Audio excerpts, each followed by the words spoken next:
I spent 34 years deciding what men were made of. That was the job, effectively. You walked a landing. You watched a man eat his breakfast at the far end of a table. You listened to how he answered a question he hadn't been expecting. And you knew. Not always right. But right enough, often enough, that you stopped second-guessing yourself. By the time I retired from Wentbridge, I believed there were two kinds of people. Those who were what they appeared to be, and those hiding something. I had trained myself to tell the difference, and I was good at it. I want to be clear about that, because what happened in the Hartwell Festival marquee on a Thursday afternoon in July undid 34 years of certainty in the time it takes to play a waterfall. I was on the County Arts Trust Committee that year. Unwillingly, if I'm honest. My wife Constance had volunteered me at a dinner in March, and I hadn't found a convincing enough excuse before the secretary wrote to confirm it. My role at the festival was largely ceremonial. Attend the Thursday sound check, smile at the patrons who had arrived a day early, have a word with the chairman, be seen.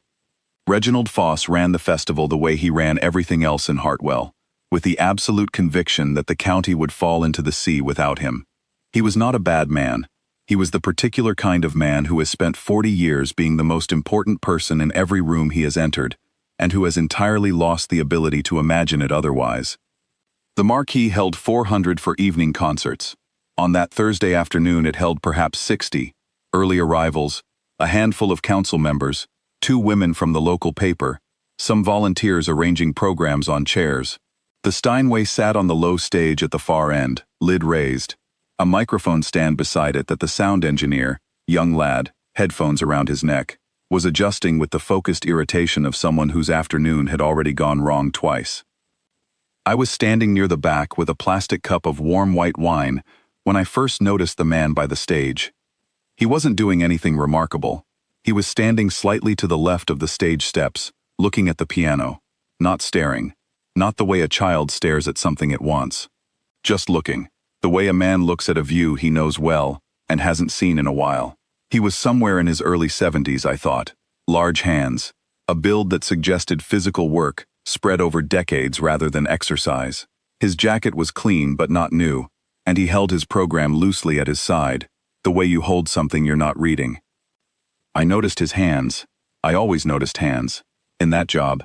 His were remarkable, broad across the knuckle, with the kind of precise scarring across the fingers that speaks of something hot and exacting, work that demands the hands know exactly where they are at every moment. Glass, I thought later when I knew, though I didn't know it then. He reached out and rested his right hand flat on the side panel of the Steinway. Not the keys, the body of the instrument. Just laid his palm against the lacquered wood, as though taking its temperature, or introducing himself. You there. Reginald Foss had a voice built for marquees. He was using it. Yes, you. Come away from the instrument, please. This isn't a petting zoo. There was a ripple of laughter from the 60 people who had nothing better to do than watch.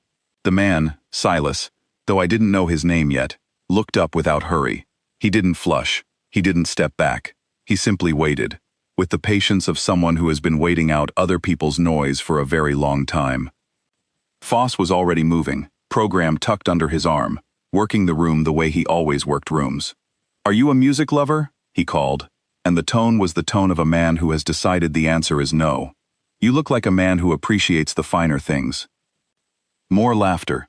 The young sound engineer had stopped adjusting his microphone and was watching.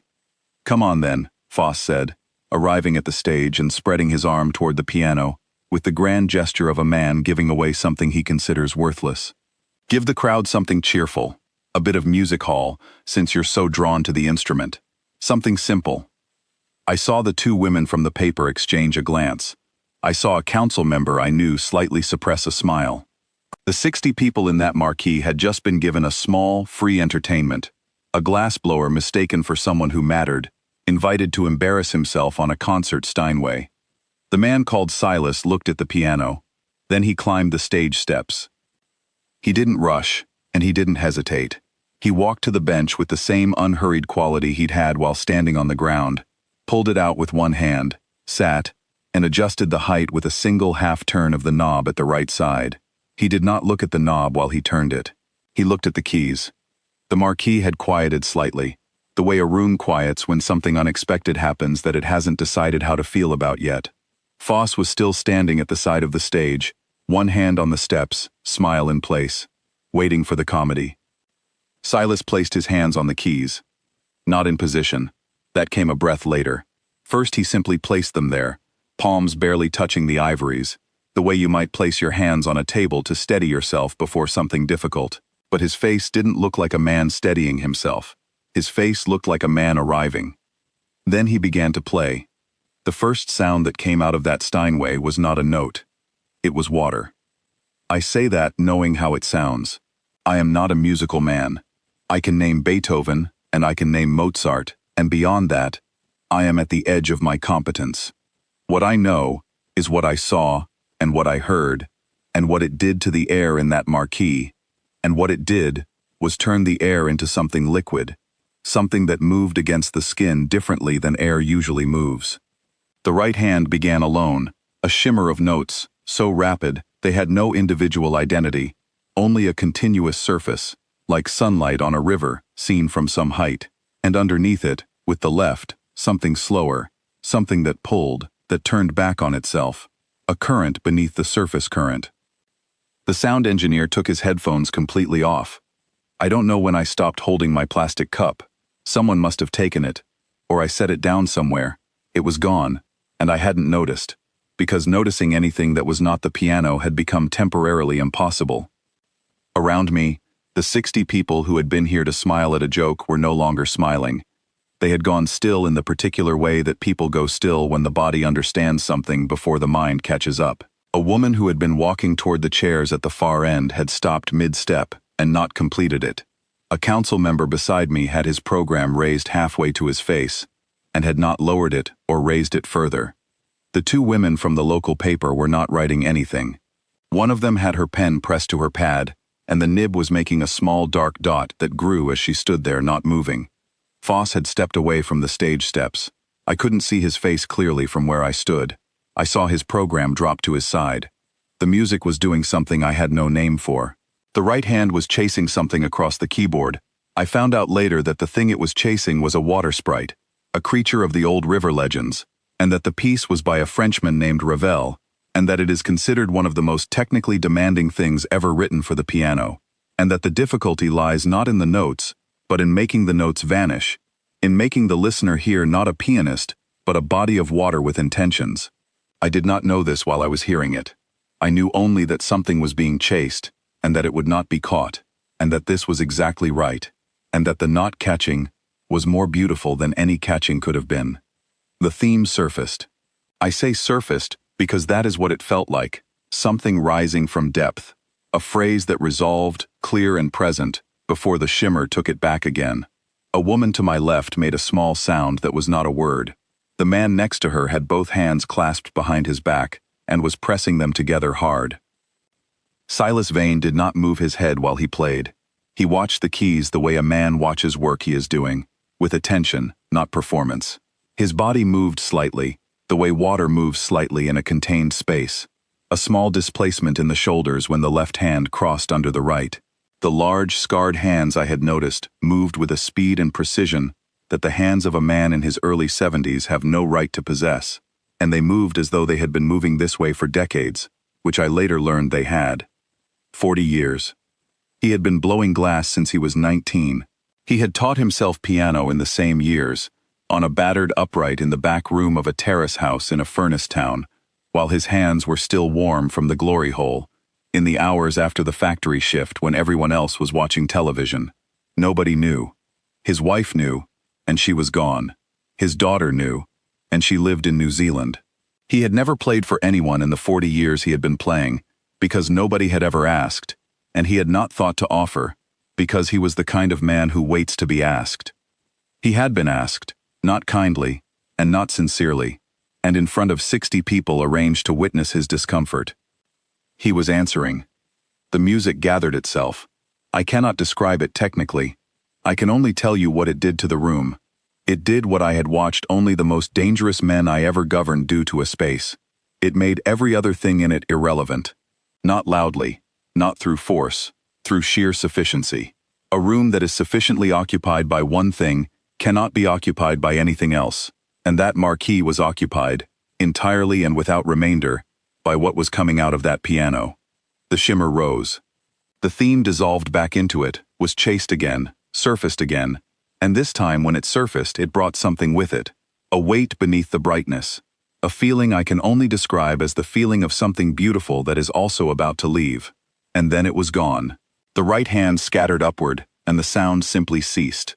The way a river surface stops reflecting when the sun goes behind a cloud, immediate and total, and somehow expected, and still a surprise. The marquee was silent. Not the silence of a room waiting for the next thing.